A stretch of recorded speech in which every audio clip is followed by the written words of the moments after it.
I've been making these custom pillows for friends and family for Christmas, and I thought maybe you'd all want a video on how to make them. They're really a great, easy gift to give people if you want to use some simple sewing, and you could do any type of lettering or design that you wanted to. I'm just going to show you what I've been doing.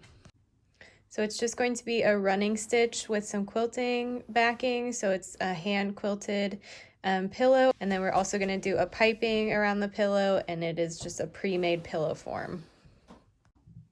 So first you want to plan out your design. I've just printed this off on regular 8.5 by 11 paper. I'm doing 14-inch pillows, so I'm going to have a little bit of room on the sides for a border, so I have gone as far out on my piece of paper as I can, and I'm just doing a last name and then the date that they were married, so their anniversary date. So I'm going to now cut this out and use it as a stencil. So I'm going to use an X-Acto knife and cut out each of these letters. So when you get to a letter that has white on the inside, so for the D and the O, you want to make sure that you leave that part in. So all you're going to do is just cut through a small section so you have a line that holds the white in place. And then you can just cut around the rest of it.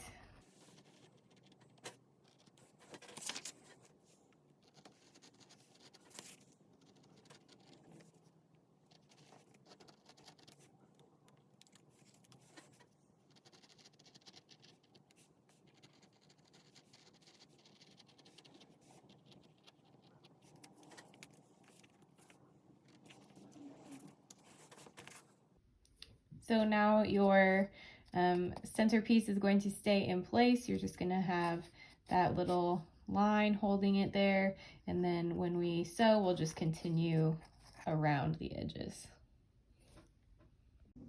So now I have all my letters cut out, and you can see that I've left the little small slivers so that the center sections stay in and I can trace around those.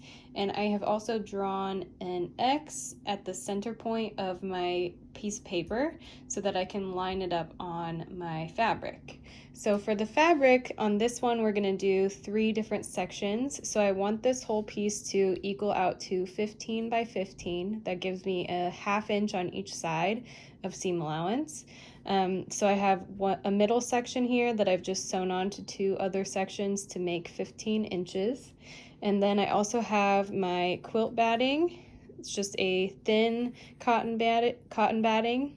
And then I have just a plain white cotton on the back. So those are going to be my 3 layers. And we want to press those out really good all together so that they lay nice and flat. So now I'm going to transfer my lettering onto the fabric here. I want to draw the same cross section on the center of the fabric as well so that I can line them up and I know it's all going to be centered. So to transfer my design and to mark my cross section, I'm going to be using a friction pen. So these I will link on Amazon. They disappear with your iron.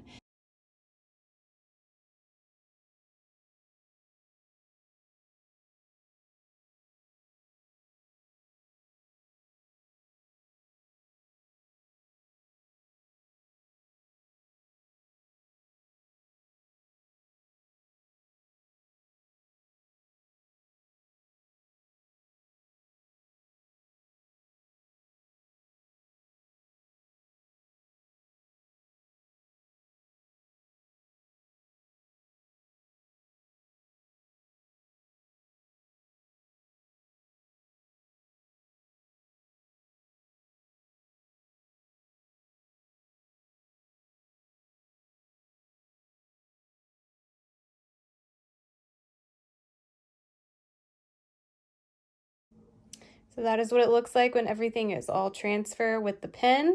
And now I'm going to put safety pins up and down in rows on the fabric and pin through all 3 layers so it all stays together as one textile so that everything stays nice and flat as I'm sewing the lettering. So I'm going to start pinning from the middle and work my way out so that all of the extra fullness and any bubbles can be moved to the outside edges.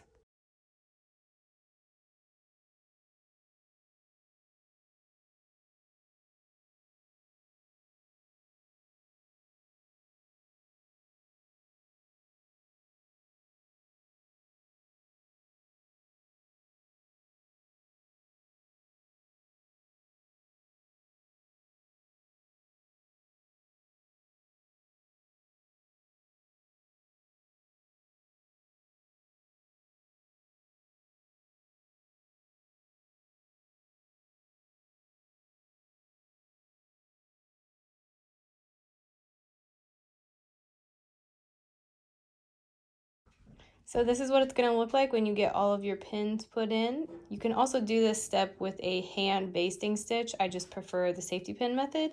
I just feel like I have a little bit more control with that way, but you can choose whichever way makes you feel comfortable. So now I've just double threaded a needle and I am just using a regular thread. You can use quilting thread if you like. A hand quilting thread works as well. And I'm going to start right here in the middle of my piece so that I can go outward and make sure that all that fullness is evenly distributed.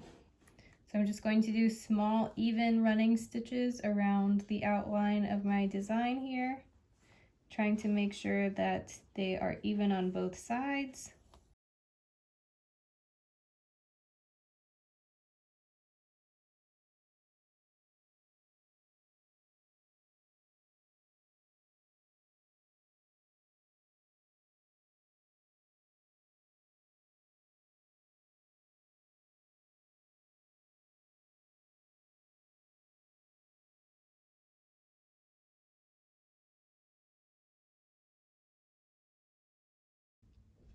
So the stitching looks just like that, and I'm going to continue around all of the letters, and I will come back and show you how it looks when I'm done. So I have all of my stitching done around the outline of my design here, and now I'm just going to iron off all of the markings and get rid of all of these pin marks from my safety pins and get everything nice and flat, and then we will do the piping.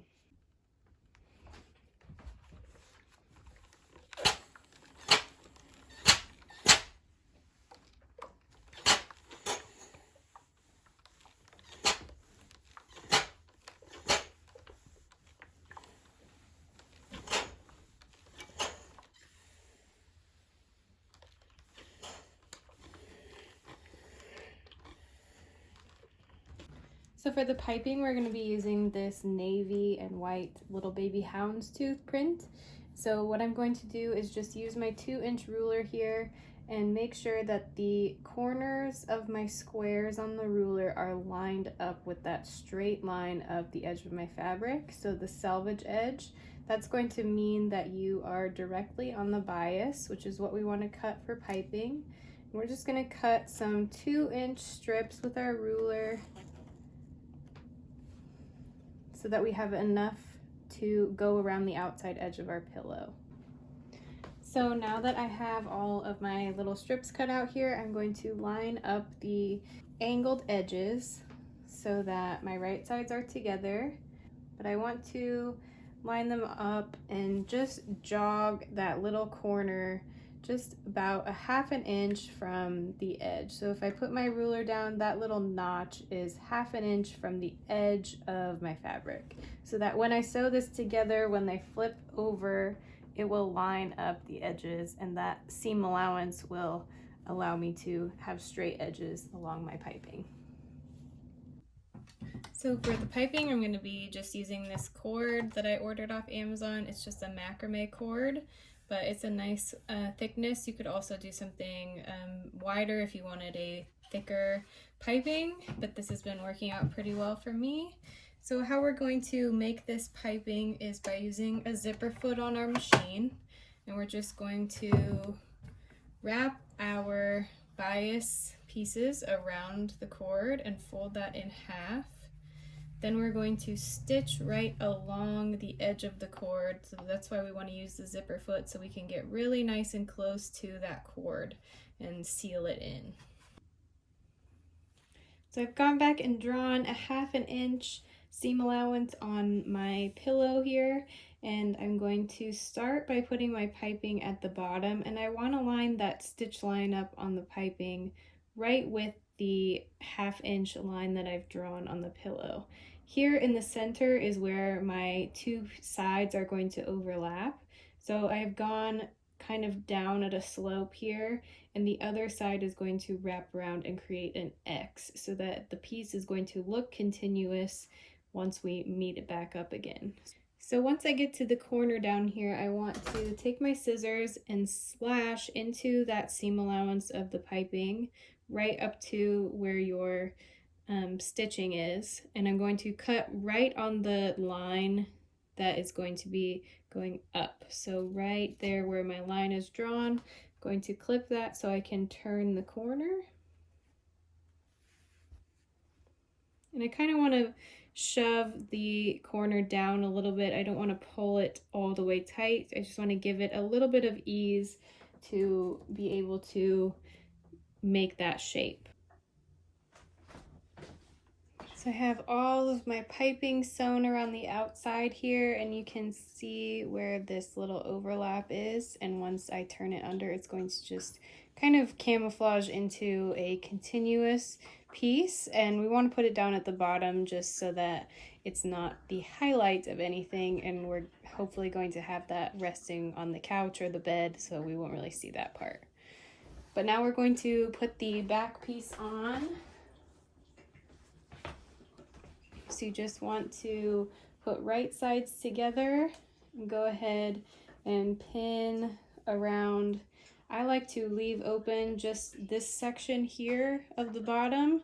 I want to sew my corners, all 4 of my corners with my machine. It just makes it easier to sew up that last little bit. So I'm going to start pinning about here. I'm going to pin around the whole piece and then we can sew it. So now this is all that's left open, so we're just going to go ahead and pin this together, and we're going to do a slip stitch so that we don't see the stitching or where we've sewn it together. You could also put a zipper down here at the bottom if you wanted the covers to be interchangeable.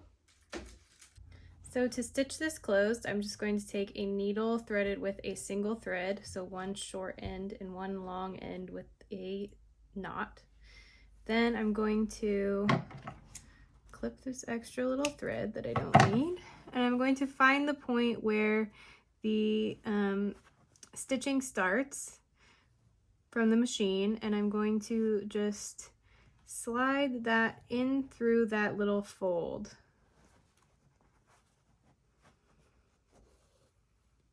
Right where that little tunnel is. Then I'm going to go right above that stitch and take a small stitch on the piping and pull that tight. Then right below that, I'm going to go back into the tunnel or the fold, jog over, and right above that where the piping is, and pull that tight. So now everything is going to be nice and invisible, and we're going to continue all the way to the other side. So that is all stitched closed, and this is what our pillow looks like. And that is going to do it for this video. So if you guys have any other projects that you want a video on or any other suggestions, just please leave them down below and subscribe, and I will see you later.